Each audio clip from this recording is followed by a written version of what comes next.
আসসালামু আলাইকুম প্রিভিউয়ার্স, সবাইকে স্বাগত জানাচ্ছি। আসুন ভেষজে বাঁচি পর্ব 4-এ আজকের আলোচ্য বিষয় প্রিমেচুয়ার ইজাকুলেশন বা দ্রুত বীর্যপাত। তো দ্রুত বীর্যপাত রোগটি কি, এর কারণ, লক্ষণ এবং ন্যাচারাল মেডিসিন সেবনের মধ্য দিয়ে রোগটি আমরা কিভাবে নিরাময় করব সে বিষয় নিয়ে আজকের আলোচনা। তো প্রিভিউয়ার্স, আমরা দাম্পত্য জীবনে পদার্পণ করার পর আমাদের অনেকেরই প্রিমেচিওর ইজাকুলেশন বা দ্রুত বীর্যপাত রোগটি আমরা বিভিন্ন কারণ লক্ষণের মধ্য দিয়ে আমরা রোগটি নির্ণয় করে থাকি। তো একজন নবদম্পতি যখন তার দাম্পত্য জীবনে পদার্পণ করে থাকে, তখন যদি পুরুষ তার ওয়াইফের নিকট স্বাভাবিক যে সময় বা সহবাসের যে স্বাভাবিক সময়, এই সময়টাতে যদি টু দি পয়েন্টে বা পরিপূর্ণরূপে স্ত্রীকে সময় দিতে না পারে, বা সেক্সুয়াল যে অ্যাক্টিভিটি রয়েছে বা আপনার যে অর্গানটা রয়েছে পুরুষাঙ্গ, এটি যখন আপনার স্ত্রীর যৌনাঙ্গে প্রবেশ করাতে গিয়ে যদি কোনো পুরুষ তার মনে করে যে আমার টু দি পয়েন্টে সঠিকভাবে সময় না দিয়েই তার পূর্বেই তার বীর্যপাত হচ্ছে, তাহলে এই মুহূর্তটাকে আমরা প্রিমিচুয়ার ইজাকুলেশন বলে থাকতেছি। তো প্রিমিচুয়ার ইজাকুলেশনটা কি কি কারণে হয়? আমাদের দৈনন্দিন কর্মব্যস্তময় জীবনে আমরা বিভিন্ন কর্মে আমাদের নিজেকে জড়িয়ে ফেলি।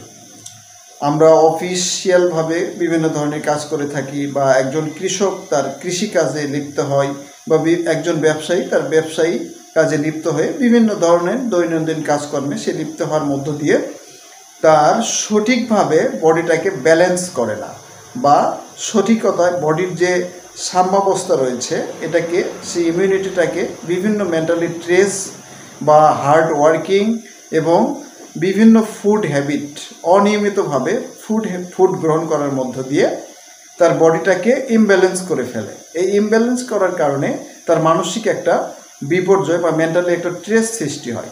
এই স্ট্রেস সৃষ্টি হওয়ার কারণে সে যখন ওয়াইফের কাছে তার সেক্সুয়াল অ্যাক্টিভিটির সময় সহবাস করতে যাচ্ছে, তখন সে টু দি পয়েন্টে তার যৌনাঙ্গে বা স্ত্রীর যে অর্গান রয়েছে এই অর্গানে টু দি পয়েন্টে তার অর্গান প্রবেশ করাতে পারতেছে না, বা সঠিকভাবে সহবাসের যে সময় এই সময়টুকু স্ত্রীকে তৃপ্তি দিতে পারতেছে না। তখন তার মেন্টালি বিভিন্ন প্রেশার বা সৃষ্টি হয় যে আমি মনে হয় সহবাসে সঠিকভাবে সময় দিতে পারবো না, তার স্ত্রী সুখী হচ্ছে না, প্লাস হচ্ছে নিজেকে দুর্বল মনে করতেছে। এই বিষয়গুলো সচরাচর একজন পুরুষের প্রিমেচুয়ার ইজাকুলের যে লক্ষণ এটা প্রকাশ পেয়ে থাকে। তো এই লক্ষণ বা রোগগুলো কি কি কারণে হয় আমরা বললাম। এই রোগটি কি আমরা যদি নিরাময় করার ক্ষেত্রে যাই বা রোগটিকে পরিপূর্ণভাবে নিরাময় করতে চাই, তাহলে আমাদের অবশ্যই ন্যাচারাল মেডিসিন সেবন করা উচিত।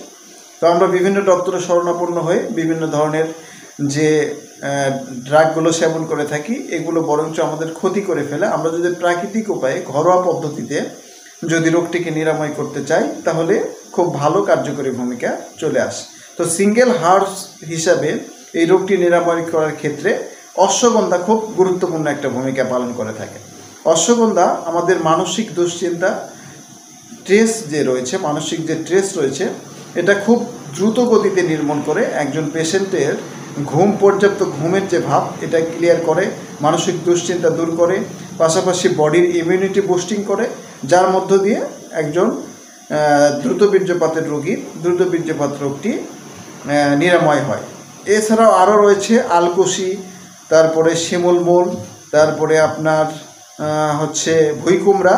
এই মেডিসিন বা এই পাউডারগুলো যদি কোনো পেশেন্ট একত্রিত করে সকাল বিকাল 1 টেবিল চামচ করে উষ্ণ দুধের সঙ্গে সেবন করে, তো আমি আশা করব এগুলোর মধ্যে দিয়ে তার ইমিউনিটি বুস্টিং হবে, বডির এনার্জি চলে আসবে, পাশাপাশি হচ্ছে তার সেক্সুয়াল অ্যাক্টিভিটির যে ওয়াইফের যে পরিপূর্ণ সময় সে সময়টুকু সে স্ত্রীকে দিতে পারবে। পাশাপাশি যদি according to Ayurvedic medical science অনুসারে কোনো পেশেন্ট চিন্তা ভাবনা করে যে আমি ন্যাচারাল যে ফার্মেন্টেশনের যে মেডিসিনগুলো রয়েছে এগুলো সেবন করব, তাহলে কম্পাউন্ড ড্রাগ হিসেবে আমাদের আয়ুর্বেদিক চিকিৎসা বিজ্ঞানে কামিনী বিদ্রাবণ রস, অশ্বগন্ধা রিস্ট, বৃহৎ পূর্ণচন্দ্র রস, অশ্বগন্ধা মৌবন রস, এই মেডিসিনগুলো সেবন করার মধ্য দিয়ে তার যৌন জীবনে বাধা সৃষ্টিকারী একটি গুরুত্বপূর্ণ রোগ প্রিমেচিওর ইজাকুলেশন বা দ্রুত বীর্যপাত রোগটি সে নির্মূল করতে পারে।